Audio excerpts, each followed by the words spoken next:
طرح گائے سے لے کر ہمارے ہونٹوں تک، ہماری زبان تک،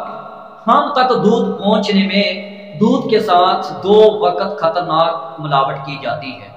آپ کو کیا معلوم ہے؟ آپ اگر جان لیں تو یقیناً آپ حیران رہ جائیں گے کہ ہم کس قسم کا دودھ پیتے ہیں۔ میرے بھائی، سب سے پہلے کہ وہ ملاوٹ جو بھینس کا مالک، گائے کا مالک کرتا ہے، سب سے پہلے ابھی تو وہ دودھ نہیں دیتا کہ وہ اپنی بھینسوں کو، جانوروں کو ہارمون انجیکشن لگاتے ہیں، کیونکہ ہارمون انجیکشن لگانے سے ایک تو دودھ میں 20 سے 30% اضافہ کیا جاتا ہے اور دودھ فوری لیا جاتا ہے، فوری بھینس سے فوری دودھ لینے کے لیے، اور دودھ کی مقدار کو بڑھانے کے لیے ہارمون انجیکشن لگائے جاتے ہیں۔ اب انجیکشن لگانے کے بعد جب یہ گوالا دودھ لیتا ہے، اس کے بعد اس دودھ سے چھوٹی مشینوں کے ذریعے کریم نکال لیتا ہے، دودھ پتلا ہو جاتا ہے۔ اب اس دودھ کا پتلا پن چھپانے کے لیے یہ گوالا اس دودھ میں ڈٹرجنٹ پاؤڈر ڈالتا ہے، اس کی ملاوٹ کرتا ہے، اس سے دودھ گاڑھا ہو جاتا ہے، دودھ کے اندر جاگ بن جاتی ہے، لیکن دودھ کڑوا ہوتا ہے، دودھ کے اندر کرواہٹ پیدا ہوتی ہے۔ اس کرواہٹ کو دور کرنے کے لیے آپ یہ گوالا اس دودھ کے اندر بلیچنگ پاؤڈر ڈالتا ہے۔ بلیچنگ پاؤڈر اس دودھ کی ایک تو چمک بڑھاتا ہے اور اس دودھ کی جو کرواہٹ اس کو ختم کر دیتا ہے۔ اب یہ گوالا یہی دودھ بڑے وپاریوں کو سیل کر دیتا ہے۔ اب بڑے وپاری پھر اسی دودھ کے ساتھ کیا کیا ظلم کرتے ہیں، وہ یوریا کھاد سے لے کر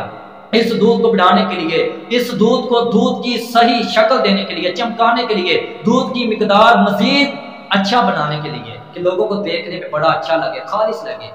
تو وہ کیا کرتے ہیں؟ یوریا کھاد سے لے کر ہائیڈروجن یا آکسائڈ، پھر اسی طرح میں کتنے قسم کے ایسے کیمیکلز ہیں کہ جو اس میں ڈالے جاتے ہیں، وہ لوگ ڈالتے ہیں۔ نام لینا مناسب نہیں سمجھتے، شاید کہ آپ بھی سن کر یہ تجربہ کرنا شروع کر دیں، اس لیے میں نام لینا مناسب نہیں سمجھتا۔ تو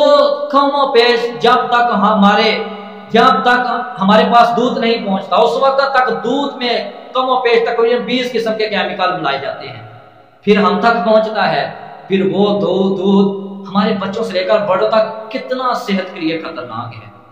اور یہ 90% لوگ ایسا دودھ پیتے ہیں، ایسا دودھ استعمال کرتے ہیں۔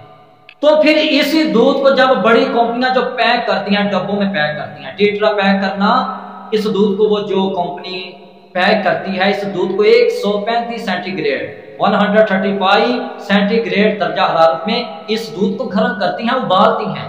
تو بھائی جب 135 سینٹی گریڈ تک اس دودھ کو ابالا جاتا ہے، اس دودھ میں ساری غذائیت ختم ہو جاتی ہے، دودھ کے بعد وہ دودھ نہیں رہتا۔ اب اس دودھ کو دودھ کی شکل دینے کے لیے، دودھ ثابت کرنے کے لیے وہ کمپنی خشک دودھ، پام آئل، پھر اسی طرح سبزیوں کے مختلف کئی قسم کی آئل، تیل ڈالتی ہیں کہ جو ہمارے دل، بلڈ پریشر، پھر اسی طرح ہماری صحت کے لیے انتہائی خطرناک ہے۔ تو بھائیو،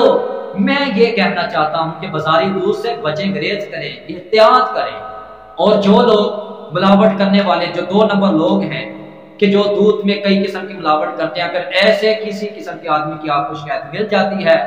تو ضرور گورنمنٹ سے رابطہ کریں، موجودہ جو فوڈ اتھارٹی ادارہ ہے اس سے رابطہ کریں تاکہ ایسے ہوشیار لوگوں کو پکڑا جائے، اور یہ پاکستان، اس میں تمام چیزوں کو، ہر چیز سے پاک کیا جائے۔